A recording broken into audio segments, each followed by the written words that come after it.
Hey everyone, we are starting from question number 41. A ball is dropped from a height capital H. It rebounds to 9 by 10th of its height after striking to the floor each time. What is the total distance traveled by the ball before coming to rest? तो ball की height जो है, हमने मान लीजिए यहाँ से एक बॉल को फेंका ग्राउंड पे और यहाँ से जो ग्राउंड तक का डिस्टेंस है वो है कैपिटल एच, और जो वापस जो वो आ रही है वो 9/10 डिस्टेंस पे वो वापस आ रही है। तो बताइए वो कितना डिस्टेंस ट्रेवल कर लेगी रेस्ट पे आने से पहले। तो गाइज इसका आंसर जो रहेगा वो रहेगा 19 H. Answer number C. Next question है 42. 2x minus y is equal to 5 है. What is the value of 9x by में 3y? तो 9x by में 3y की वैल्यू बतानी है, तो 42 का आंसर है 3 की पावर 5। गाइस देखिए हमें क्वेश्चन में दे रखा था 2x minus y minus 5 is equal to 5 है, और हमें 9x बाई 3y की वैल्यू निकालनी थी। तो 9 को हम लिख सकते हैं 3 की पावर 2, और नीचे 3y है तो बेस सेम है, इसको ऊपर ले जाएंगे, डिवाइड में है तो ये बन जाएगा 3 की पावर 2x, और ये ऊपर जाके बन जाएगा 3 की पावर माइनस का y। बेस सेम है, पावर ऐड हो जाएगी 2x माइनस वाई, और 2x माइनस वाई किसके इक्वल है? 5 के इक्वल है, तो 3 की पावर क्या आ जाएगी? इसका आंसर 5। पहले वाले का आंसर पता लग चुका है, 42 का आंसर रहेगा 3 की पावर 5। एंड नेक्स्ट क्वेश्चन 43, एक पर्सन सेल कर रहा है दो आइटम सेम प्राइस, एक लॉस पे और एक गेन पे, तो क्या रहेगा वो transaction? A person sell 2 items at the same price, तो सेल कर रहा है सेम प्राइस पे, मतलब सेलिंग प्राइस जो है दोनों का सेम है, उसको मान लेते हैं ₹x। तो एक पहले पे तो लॉस कर रहा है, दूसरे पे प्रॉफिट कर रहा है, मतलब कि कॉस्ट प्राइस दोनों आइटम का अलग अलग था। अगर हम कॉस्ट प्राइस निकाले एंड देन डिफरेंस निकाले तो हमें पता लग जाएगा कि पर्सन को लॉस हुआ है या फिर profit. In this question selling price of each item same है, तो हमने दोनों को सेम मानते हुए लेट कर लिया x। Let selling price of each item is ₹x, then cost price of first item. तो कॉस्ट प्राइस फर्स्ट आइटम का क्या रहेगा गाइस? कॉस्ट प्राइस का फॉर्मूला होता है 100। जब लॉस होता है तब फॉर्मूला रहता है लॉस माइनस में आ जाता है, तो कॉस्ट प्राइस का फॉर्मूला होता है 100 में लॉस परसेंटेज मल्टीप्लाई में सेलिंग प्राइस। तो यहाँ से हम लॉस हमारा 5% का हुआ है लॉस परसेंटेज, तो यहाँ से हमारा जो कॉस्ट प्राइस आ जाएगा वो आ जाएगा 20/19 टाइम्स x। इसी टाइप से जब प्रॉफिट होगा तो कुछ नहीं रहेगा फॉर्मूले में, 100 डिवाइड में 100 प्लस प्रॉफिट परसेंटेज मल्टीप्लाई में सेलिंग प्राइस। तो इस केस में क्या रहेगा, ऑल ओवर जो कॉस्ट प्राइस रहेगा वो रह जाएगा 100/105/x। तो कॉस्ट प्राइस दोनों आइटम्स को प्लस करके जो आ रहा है वो आ रहा है गाइस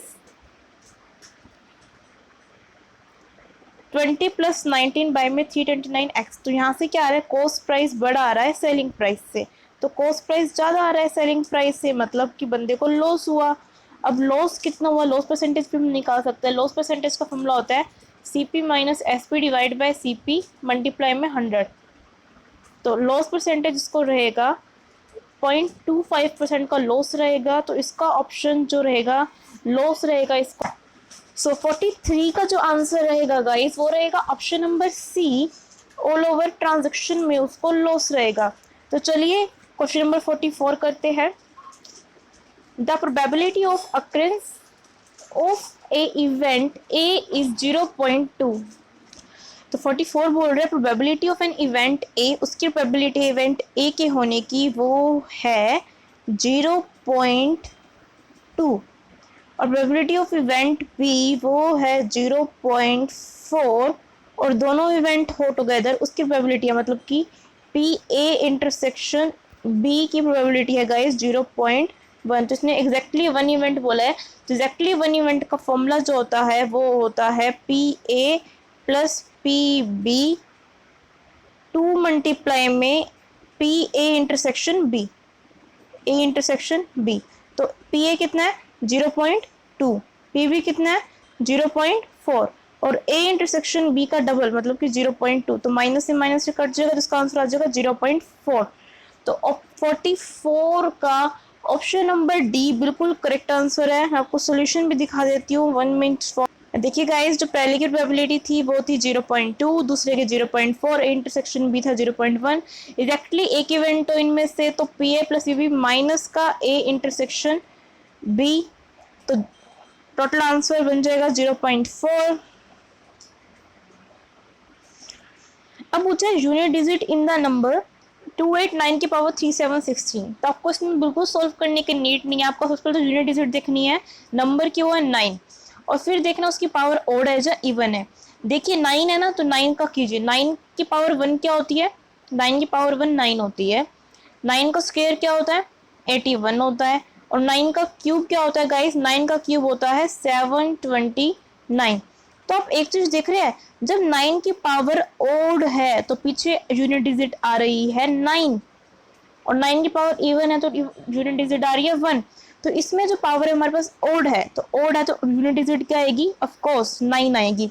तो 45th का आंसर करेक्ट रहेगा option number D, that is 9। Next question is question number 46।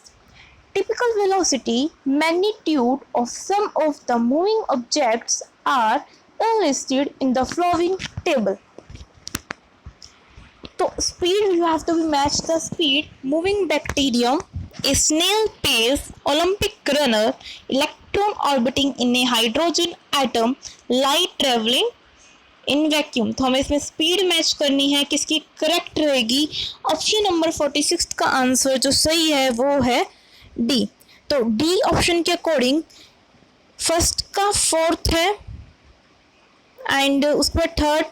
तो चलिए देखते हैं इस ऑप्शन के अकॉर्डिंग। तो मूविंग बैक्टीरियम की जो स्पीड रहेगी गाइस दैट इज, चलिए सबको डिस्कस करते हैं। तो मूविंग बैक्टीरियम की जो स्पीड रहती है वो बहुत ही, बैक्टीरिया बहुत ही स्मॉल साइज का, जो स्पीड भी बहुत कम रहती है, इसकी रहती है लगभग फोर्थ। तो ए मूविंग बैक्टीरियम की स्पीड माइक्रोमीटर में होती है, बिल्कुल सही है इसका फोर्थ। उसके बाद स्नेल पेस की स्पीड थोड़ी सी ज़्यादा हो जाती है, इस ये रह गया बी 1 मिलीमीटर पर सेकेंड। ओलंपिक रनर बहुत तेज दौड़ेगा, लेकिन इसका मतलब ये नहीं हो जिसकी पावर 6 और उसमें दौड़ेगा, वो 10 मीटर पर सेकेंड की स्पीड से दौड़ सकता है। तो ये हो गया सी। उसके बाद इलेक्ट्रॉन ऑर्बिटिंग इन हाइड्रोजन एटम, हाइड्रोजन एटम की जो स्पीड रहती है वो रहती है ये D. End of course light की स्पीड तो यही है, तो इसका आंसर हो गया ई। तो ये ऑप्शन हमारे ऑप्शन नंबर जो 46 का ऑप्शन नंबर डी है उसमें ये ऑप्शन फिट बैठे हैं। तो 46 का जो आंसर रहेगा वो रहेगा ऑप्शन नंबर डी। तो option number D is the correct answer for 46। चलिए नेक्स्ट क्वेश्चन पे करते हैं, that is question number 47। A 5 rupee coin of weight 20 gram is dropped from the top of the Qutub Minar, height of 73 meters. Assuming that it falls freely from rest, what will be the position after 1 second? एक 5 रुपये का coin को free फेंक दिया, उसका wait 20 ग्राम था और उसकी हाइट जो रही थी वो रही थी 73 मीटर, और हमें ये देखना है कि वो फ्री फॉल हुआ है रेस्ट से, और पोजीशन क्या रहेगी 1 सेकेंड के बाद। तो गाइस चलिए सॉल्व करते हैं इस क्वेश्चन को, क्योंकि यहाँ पे जो ये रहेगा ये कुछ इस टाइप से इसको घेरा गया, तो ये बनेगा सिंपल प्रोजेक्टाइल हमारा। तो गाइस सिंपल प्रोजेक्टाइल में हमारा जो फॉर्मूला रहता है वो रहता है T इज इक्वल टू में अंडर द रूट 2hg। तो यहाँ से आप निकाल सकते हैं टी स्क्वेयर हो जाएगा हमारे पास 2hg टी स्क्वेयर। तो h का फॉर्मूला जो बनेगा वो बनेगा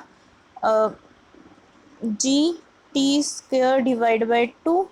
ठीक है, g की वैल्यू 9.8 है, t 1 सेकेंड था तो 1 का स्क्वायर 1 होता है, डिवाइड बाई 2 तो करेगी डिवाइड करेंगे 4.9 आंसर इसका आएगा। तो 47 का ऑप्शन नंबर बैठेगा A, that is 49th। h का फॉर्मूला पुट करना है g t square, half g t square.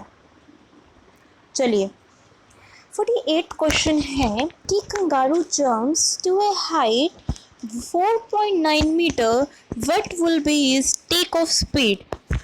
तो उसकी हाइट बता रखी है जंप करने की, उसकी टेक ऑफ स्पीड बतानी है कंगारू जी की, कंगारू की टेक ऑफ स्पीड कितनी रहेगी। तो कंगारू को कितनी अब जंप करा कंगारू ने।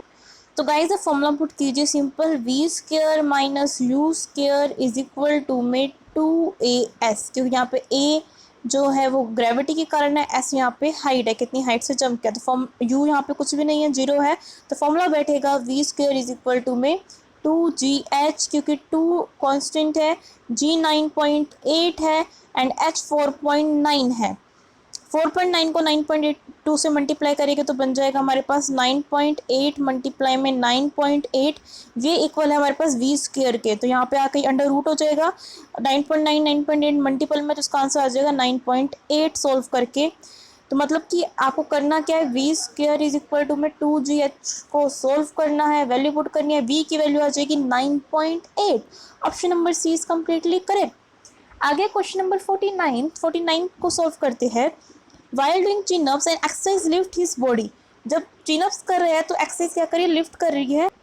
49 है, चिन-अप्स करने के दौरान एक्सरसाइजर जो है लिफ्ट करता है उसकी बॉडी, और उसकी जो बॉडी का वेट है वो है गाइस 70 kg। बॉडी का वेट कितना है, 70 kg, और उसको लिफ्ट करे 0.3 मीटर इन 2 सेकेंड। तो while doing chin ups and exercise lift his body 70 kg to 0.3 meters in 2 seconds, calculate the power delivered by biceps. तो कितनी पावर डिलीवर्ड हुई है उसकी बाइसेप्स को। तो चलिए इसको सॉल्व करते हैं। Use the simple formula of power. Power होता है कितना उसने वर्क किया डिवाइड बाय टाइम। अब वर्क कितना कर रहा है, जितना उसका वेट लग रहा है और जितना डिस्टेंस वो लिफ्ट कर रहा है, डिवाइड बाय टाइम। टाइम हमारे पास 2 सेकेंड है, तो इसी फॉर्मूले को पुट करते हैं पावर के। तो पावर का फॉर्मूला हो गया mgh डिवाइड बाय टाइम। मास है बंदे का 70 kg, और जो ग्रेविटी लग रही है वो लग रही है 10, और कितनी हाइट से वो लेके जा रहा है, वो लेके जा रहा है 0.3 की हाइट से, डिवाइड में 2। तो ये बन गया 35, और ये बन गया 10।